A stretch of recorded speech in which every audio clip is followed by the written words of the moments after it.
10 જાન્યુઆરીથી વાઇબ્રન્ટ ગુજરાતની શરૂઆત થવા જઈ રહી છે ત્યારે આપ જોઈ શકો છો કે જે અલગ અલગ પ્રકલ્પ ઊભા કરાયા છે તેમાંથી એક કમાન્ડ એન્ડ કંટ્રોલ રૂમ પણ અહીંયા ઊભું કરવામાં આવ્યું છે। કમાન્ડ એન્ડ કંટ્રોલ રૂમ પ્રથમ વખત થતો આ પ્રયોગ છે, તેની માટે જે ખાસ નંબર છે 07923240000 રિલીઝ કરવામાં આવ્યો છે। હેલ્પલાઇનનો અહીંયા કેવી રીતે ઉપયોગ થશે, કેટલી ડિગ્નિટરીઝ માટે કેવી રીતે આ કમાન્ડ એન્ડ કંટ્રોલ સેન્ટર કામ કરશે, સમગ્ર મુદ્દે વાત કરવા માટે આપણી સાથે કમાન્ડ એન્ડ કંટ્રોલ સેન્ટરના નોડલ ઓફિસર ડોક્ટર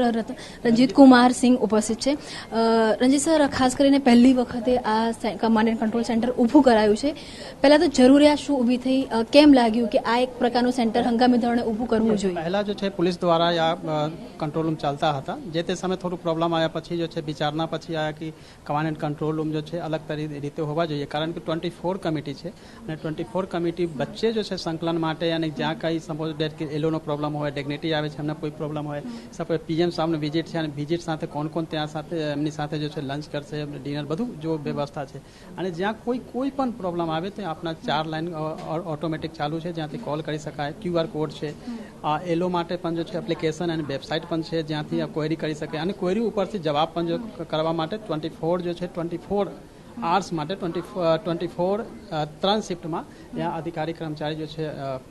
ડિપ્યુટ છે। સાથે સાથે કે નિરાલા સાહેબ દ્વારા અને આલોક પાંડે સાહેબ દ્વારા માર્ગદર્શન પણ આમાં મળી રહ્યા છે એન્ડ 24 जो है 3 શિફ્ટમાં છે, તો 3 શિફ્ટમાં સપોઝ એટલે 8 થી 2 વાગ્યા છે, 2 થી 8 છે અને પછી जो है આખા રાત્રિ માટે 12। કેમ કે 32 દેશના ડિગ્નેટરીઝ આવી રહ્યા છે, 4 દેશના પ્રેસિડેન્ટ આવી રહ્યા છે,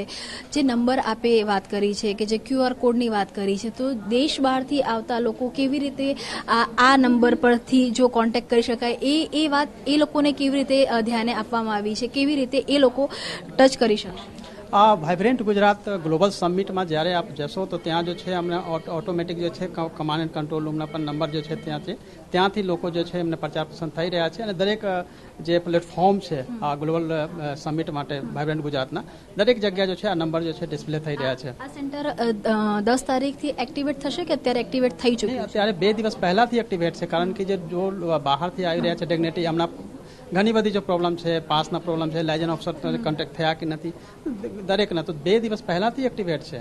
અને આગળ जो है આ વાઇબ્રન્ટ એક દિવસ પછી પણ ત્યાં સુધી રહેશે। કુલ 5 દિવસ સુધી આ command and control centre activate રહેવાનું છે। આપ જોઈ શકો છો કે જે અલગ અલગ મેપ છે એ મેપના માધ્યમથી પણ હોલ નંબર 9ની વાત હોય કે હોલ નંબર 10ની વાત હોય કે પછી અલગ અલગ હોલની અંદરની કેવા પ્રકારની વ્યવસ્થા છે, કોઈ પણ પ્રકારની જો ડિગ્નિટરીઝ આવી રહ્યા છે તેમને કોઈ નુકસાન ન થાય, તેમને કોઈ પણ પ્રકારની જો જરૂરિયાત હોય, આમ જે જોઈ શકો છો કે અલગ અલગ જે નંબરો છે તેની સાથે જે અલગ અલગ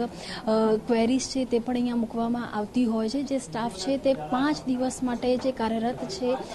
તે કરવામાં આવશે, કેમ કે અત્યાર સુધીના જે વાઇબ્રન્ટ થયા છે તેમાં અનેક વખતે ઘણી જે ક્વેરીઝ છે તે ડિગ્નિટરીઝને આવતી હોય છે। આ વખતની વાત કરવામાં આવે તો અમૃતકાલનો આ પ્રથમ વાઇબ્રન્ટ યોજાવા જઈ રહ્યું છે અને તેની અંદર પણ જે પ્રકારની થીમ છે ગેટવે ઓફ ધ ફ્યુચર, એ તમામને લઈને અનેક નવા ઇનોવેટિવ છે તે કરવામાં આવે છે। તેમાંનું એક આ ઇનોવેટિવ છે કે જે કમાન્ડ એન્ડ કંટ્રોલ સેન્ટરથી તમામ ડિગ્નિટરીઝને જોઈતી તમામ સુવિધા છે તે પૂરી પાડવામાં આવશે। કેમેરામેન નવની સાથે કિંજલ મિશ્રા, TV9 ગાંધીનગર।